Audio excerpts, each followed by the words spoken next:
Okay, dear students, after knowing the basics of optical isomerism and isomers, let us move into the different concepts of optical isomers. So, under that, the first one is enantiomers.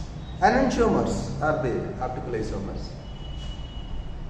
which are related with each other as an object and mirror image, and they are non-superimposable.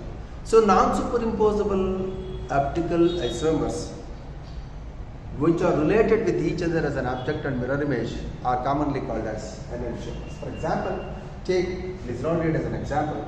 So, which is a reference molecule. Glyceraldehyde. When you take glyceraldehyde as an example, which contains 3 carbon atoms, out of which the central carbon atom is bonded to 4 different atoms or groups. Any carbon atom which is bonded to 4 different atoms or groups is called chiral carbon or chiral center or asymmetric center, which is also called stereogenic center. So, let me represent that chiral carbon by putting a star. So, this is what the chiral carbon atom. And this is one glyceraldehyde which is optically active. Let me take this is something like plus. And when you take the mirror image of the molecule, 100% that becomes the minus. So, a pair of optical isomers related with each other as an object and mirror image which are non-superimposable are called enantiomers. Now, coming to the different properties of enantiomers. So, enantiomers are having identical physical properties and they are also having identical chemical properties also, with the exception of rotating the plane polarized direction of rotating the plane polarized light. With identical physical and chemical properties, they differ only in the direction of rotating the plane polarized light. And the second property, in their chemical properties, they almost resemble with each other, but they differ only when they are made to react with another optically active compound. Remember, I mean to say, when plus glyceraldehyde is made to react with another optically active compound, it reacts in one particular fashion, whereas the minus glyceraldehyde reacts with the same optically active compound in a different manner. So, they differ when they are made to react with another optically active compound. And the third property, optical isomers, they always differ in their biological activity. Coming to the symmetry elements. There are 3 symmetry elements: plane of symmetry, center of symmetry, and axis of symmetry. Plane of symmetry is an imaginary plane which is passing through the center of the molecule, which divides the molecule into 2 identical halves, which are related with each other as an object and mirror image. So that, let me repeat the definition of plane of symmetry.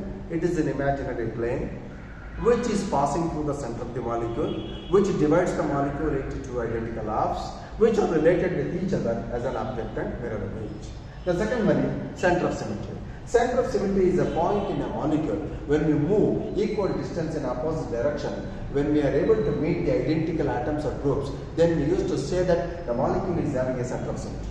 A molecule is having any number of plane of symmetry, any number of axis of symmetry, but if there is a center of symmetry for a given molecule, it is only one. Then coming to axis of symmetry. Axis of symmetry is very simple as follows.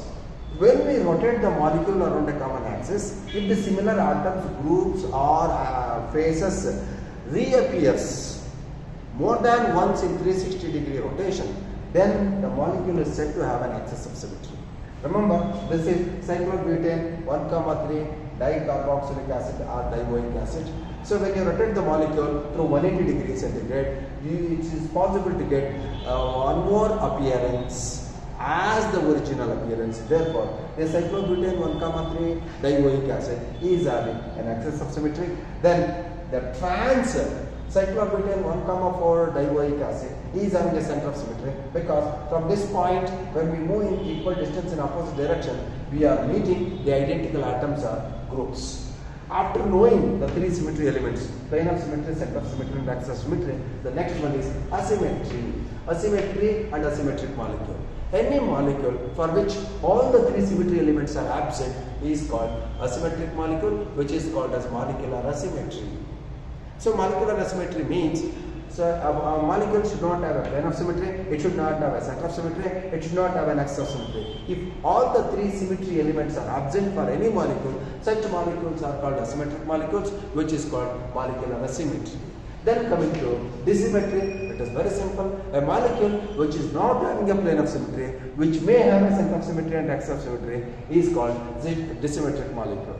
Dissymmetric molecule means it is not having plane of symmetry, but we are least bothered about center of symmetry and axis of symmetry because we are not observing the center or axis of symmetry to decide whether the molecule is dissymmetric or not. To call a molecule as a dissymmetric molecule, the one and only condition, it should not have a plane of symmetry.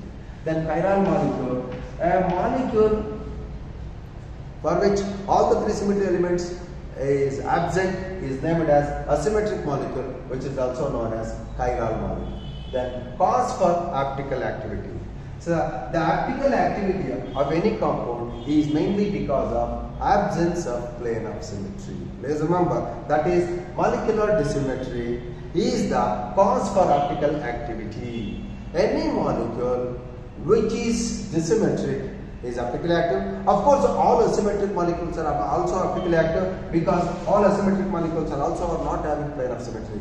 But for any molecule to be optically active, it must not have a plane of symmetry. So that absence of plane of symmetry is the primary and necessary condition for any molecule to be optically active.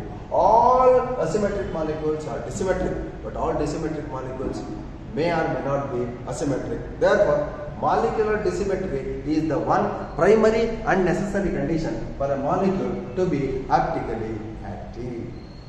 Okay, so I hope this is clear about the enantiomers, properties of enantiomers, symmetry elements, and asymmetric molecule, dissymmetric molecule, chiral molecule, and cause for the optical activity. Okay, so let me stop at this stage.